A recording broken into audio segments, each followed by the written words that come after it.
ఆంధ్రప్రదేశ్ రాజకీయ పరిపాలనా చరిత్రలో కీలకమైనటువంటి పరిణామం చోటు చేసుకుంది. అమరావతిని ఏకైక రాష్ట్ర రాజధానిగా గుర్తిస్తూ కేంద్ర ప్రభుత్వం అధికారిక గెజిట్ నోటిఫికేషన్ విడుదల చేసింది.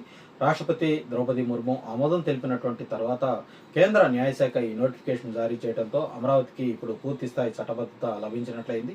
ఎన్నో సంవత్సరాలుగా చర్చలకు అలాగే వివాదాలకు ఉద్యమాలకు మధ్య నలిగిపోయినటువంటి రాజధాని అంశానికి ఇప్పుడు అధికారికంగా ఒక స్పష్టత అయితే వచ్చినట్లయిందనే మనం చెప్పుకోవాలి. ఇటీవల ఆంధ్రప్రదేశ్ అసెంబ్లీలో అమరావతి రాజధాని సవరణ బిల్లును రాష్ట్ర ప్రభుత్వం ఆమోదించి పార్లమెంటుకు పంపడం జరిగింది. ఆ తర్వాత ఈ బిల్లును లోక్సభ, రాజ్యసభ రెండింటిలో కూడా ఆమోదించడం జరిగింది. ఆ తర్వాత రాష్ట్రపతి సంతకం చేయడంతో దీనికి రాజ్యాంగపరమైనటువంటి ముద్ర పడినట్లయింది. ఈ ప్రక్రియలన్నీ పూర్తయ్యాక కేంద్ర న్యాయశాఖ తుది గజెట్ నోటిఫికేషన్ కూడా విడుదల చేయడం జరిగింది. దీంతో అమరావతి రాజధాని హోదా ఇప్పుడు పూర్తి స్థాయిలో చట్టంలో స్థిరపడినట్లయిందని మనం చెప్పుకోవాలి. ఈ గెజిట్లో కీలకంగా ప్రస్తావించినటువంటి అంశం ఏంటంటే 2014లోని సిఆర్డిఏ చట్టంలో పొందుపరిచినటువంటి అమరావతి ఏదైతే ఉందో దానినే ఆంధ్రప్రదేశ్ రాజధానిగా నోటిఫై చేస్తున్నట్లుగా కూడా చాలా స్పష్టంగా గెజిట్ నోటిఫికేషన్లో స్పష్టం చేయడం జరిగింది. అంటే గతంలో రూపొందించినటువంటి రాజధాని ప్రణాళికకు ఇప్పుడు కేంద్రం చట్టబద్ధ మద్దతు అయితే లభించినట్టుగానే మనం భావించాలి. ఇది కొత్తగా ప్రకటించిన రాజధాని కాదు, ఇప్పటికే నిర్ణయించిన అమరావతినే అధికారికంగా ఏకైక రాజధానిగా చట్టంలో నమోదు చేసినట్లయిందని మనం చెప్పుకోవాలి. ఇంకా ఒక ముఖ్యమైనటువంటి విషయం ఏంటంటే ఈ సవరణ చట్టం 2024 జూన్ 2వ తారీఖు నుంచే అమల్లోకి వచ్చినట్లుగా కూడా గెజిట్లో స్పష్టంగా పేర్కొనడం జరిగింది. ఇదే తేదీన హైదరాబాద్పై ఉమ్మడి రాజధాని హోదా కూడా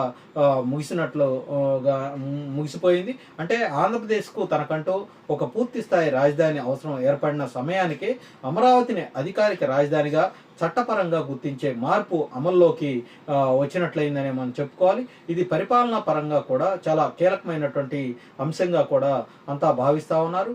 ఈ సవరణలో అత్యంత ప్రాధాన్యం పొందినటువంటి అంశం ఆంధ్రప్రదేశ్ పునర్వ్యవస్థీకరణ చట్టం 2014లోని సెక్షన్ 5 సబ్సెక్షన్ 2లో చేసినటువంటి మార్పు.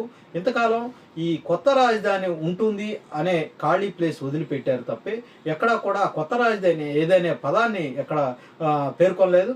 అయితే ప్రస్తుతం ఇప్పుడు అమరావతి కొత్త రాజధానిగా ఉంటుంది అని అందుట్లో చాలా స్పష్టంగా పేర్కొనటం జరిగింది. అంటే ఇంతవరకు సాధారణంగా ఉన్నటువంటి నిబంధనకు ఇప్పుడు ఒక నిర్దిష్టమైనటువంటి పేరు, స్థానం, చట్టబద్ధత వీటిని జోడించినట్లయిందనే మనం చెప్పుకోవాలి. భవిష్యత్తులో రాజధాని అంశంపై అనవసర వివాదాలకు ఇది ఒక స్పష్టమైనటువంటి సమాధానంగా మారే అవకాశం అయితే ఉంటుంది. దీంతో పాటు అమరావతి అనే పదానికి కూడా చట్టంలో స్పష్టమైనటువంటి నిర్వచనం కూడా ఇవ్వటం జరిగింది.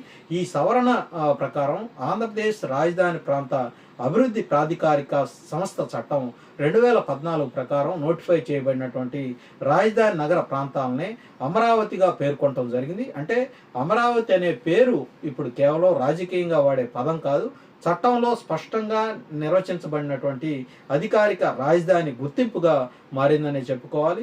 ఇది భవిష్యత్తులో పరిపాలనా నిర్ణయాలకు కూడా మరింత బలం చేకూర్చే అంశంగా మనం చూడాలి.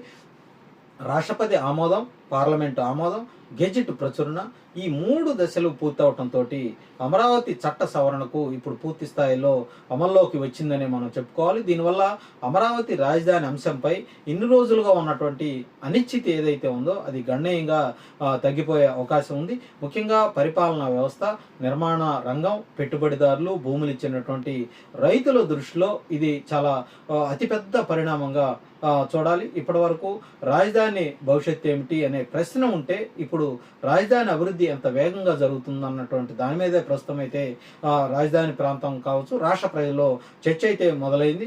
ఈ చారిత్రాత్మకమైనటువంటి పరిణామం మీద ముఖ్యమంత్రి చంద్రబాబు నాయుడు ఒకంత హర్షం అయితే వ్యక్తం చేయడం జరిగింది. సోషల్ మీడియా వేదికగా ఆయన స్పందించడం జరిగింది. ఆంధ్రప్రదేశ్ ప్రజల చిరకాల స్వప్నం నెరవేరిందని కూడా ఆయన పేర్కొన్నారు.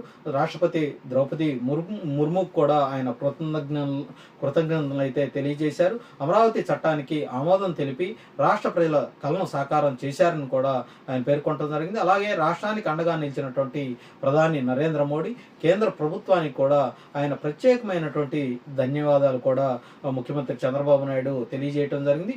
ఈ బిల్లుకు మద్దతు తెలిపినటువంటి వివిధ రాష్ట్రాలకు సంబంధించినటువంటి ఎంపీలు కావచ్చు, రాష్ట్ర నాయకులు కావచ్చు, ఉద్యమంలో అండగా నిలిచినటువంటి ప్రతి పౌరుడికి కూడా ముఖ్యమంత్రి చంద్రబాబు నాయుడు ఆ రోజు కృతజ్ఞతలు తెలిపారు. ముఖ్యంగా ఇది ఆంధ్రప్రదేశ్ ప్రజల విజయంగా, ముఖ్యంగా అమరావతి రైతుల విజయంగానే ఆయన పేర్కొనడం జరిగింది. ఎందుకంటే అమరావతి నిర్మాణం వెనుక రైతుల త్యాగం, వాళ్ళు ఇచ్చినటువంటి భూములు, వాళ్ళు నమ్మకం, వాళ్ళు పెట్టినటువంటి నమ్మకం, ఇవన్నీ కూడా కీలకమైనటువంటి పాత్ర పోషించాయని చెప్పాలి. తర్వాత కాలంలో వాళ్ళు చేసినటువంటి ఉద్యమం కూడా ఈ అంశాన్ని రాష్ట్ర వ్యాప్తంగా చర్చనీయాంశంగా మార్చింది. అమరావతి రైతుల పోరాటం ఈ పరిణామంలో ప్రత్యేకంగా గుర్తించాల్సిందే. రాజధాని కోసం భూములు ఇచ్చినటువంటి తర్వాత తమ నమ్మకానికి న్యాయం జరగాలని వాళ్ళు సుదీర్ఘకాలం ఉద్యమాన్ని అయితే చేయటం జరిగింది. అందుకే ఇప్పుడు వచ్చినటువంటి ఈ గెజిట్ నోటిఫికేషన్ రైతుల దృష్టిలో కేవలం చట్టపరమైనటువంటి విజయమే కాదు, తమ పోరాటానికి లభించినటువంటి అధికారిక గుర్తింపుగా కూడా మనమైతే భావించాలి. ఇది వారి నమ్మకానికి, త్యాగానికి లభించినటువంటి అతిపెద్ద న్యాయంగా ఇప్పుడు రాష్ట్ర వ్యాప్తంగా కూడా ప్రజలంతా కూడా చెప్పుకుంటా ఉన్నారు.